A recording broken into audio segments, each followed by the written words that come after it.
Hey guys, today I want to talk about a topic that came up quite a few times and that I felt like was important to talk about considering I already did 2 breeding videos. So, the topic is what are the difference between breeding on official and unofficial servers. If you have seen my 2 breeding guides, you may be very familiar with my explanations on how to breed on unofficial. Even though I told you that the method works on official as well, I think it's helpful to talk about the differences between unofficial and official so you know how to plan ahead when you want to breed on official servers. So let's talk about the restrictions on official servers.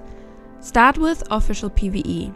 Official PvE has a dino tribe limit of 500. Every single dino counts towards this tribe limit and platforms count as 1. The max level is 450 for normal, aberrant and tech dinos and 500 for X creatures. Normal dinos have 73 level ups after they are tamed and X dinos have 88 level ups. Coming to official PvP, the dino tribe limit here is 300, but only platforms count and platforms count as 10 dinos. Dinos themselves do not count.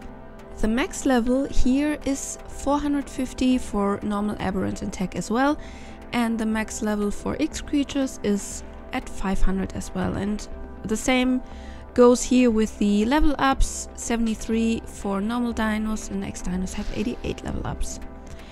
While breeding on unofficial has very little restrictions, and here you only have the restrictions the admin decides to set, we need to look at the official restrictions to understand what changes need to be done in order to set up your breeding group. If you look at the level cap of 450 and 500, you will quickly understand that you cannot max out all stats that are available.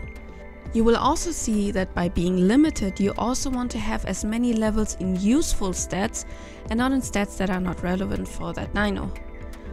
Those 2 problems will be fixed in official breeding by using very low-level females as a breeding group. You will still breed in different lines, but the females will have no or only very little points in stats and therefore will not bloat the overall dino level by boosting useless stats. Another point is that breeding on official takes significantly longer than on unofficial, where you can have boosted raids and also mutators. Therefore, cloning low-level females is much more convenient than breeding or taming a breeding group. While PvP profits from the way dinos are counted, or rather how they are not counted towards the tame limit, on PvE where every dino is counted, breeding will be limited in that way as well.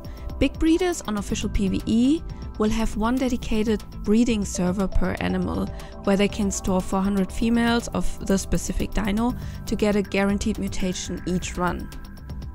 If you plan on breeding on official, I have a few points for you to take in consideration. So first, think about if it's worth breeding a line yourself.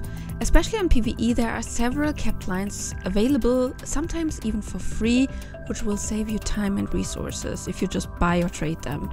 Raising your own dinos can take days or even weeks per generation. If you plan on playing only casual, think about if you can provide this time investment. The next point is research how breeding works. While learning by doing is usually a very good concept to acquire knowledge, official breeding may take years and you don't want to know these years being wasted because you just didn't want to look it up. If you decided you want to breed, then the next point is to decide what you want to breed and which stats you really need, since you are limited to just a few stats. Then tame low-level females or even breed together low-level stats to get a level 1 female.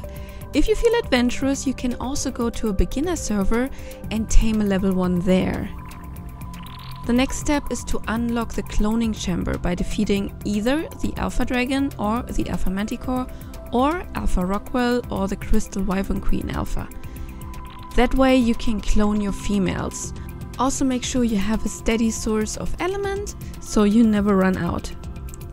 The next step is plan ahead to keep your setup compact, especially when you have to deal with a dino tame limit. Use, like I suggested in my breeding video, 1 female group for the different males and then just swap out the males for the maximum amount of chances to get the mutation, and be as efficient as possible. When your mutation drops on a female and you have to backbreed with a clean male, also repeat the breeding with the previous male, because there might be a chance you get the fitting mutation on a male next time. And also think long term. Breeding unofficial is very time and resource intense. When I bred rhinos, it took up to 3 months to get a proper mutation with a small setup. If you get discouraged quickly by game mechanics, official breeding might not be for you. As you can see, while the overall breeding mechanic is still the same, the planning around it might be different, and the overall process of breeding will be more time intensive. But if you are invested in the game, it is worth it. I myself have the highest respect for everyone who breeds mainly on official servers. It is the part of the game that seems to be like a full-time job with overtime hours, but no one really appreciates it. I hope this little video and this little information guide has helped you to see the difference between official breeding and unofficial breeding. I hope it did not scare you away to try official breeding, because it's a lot of fun, and also helping out the community with good dinos is always worth it.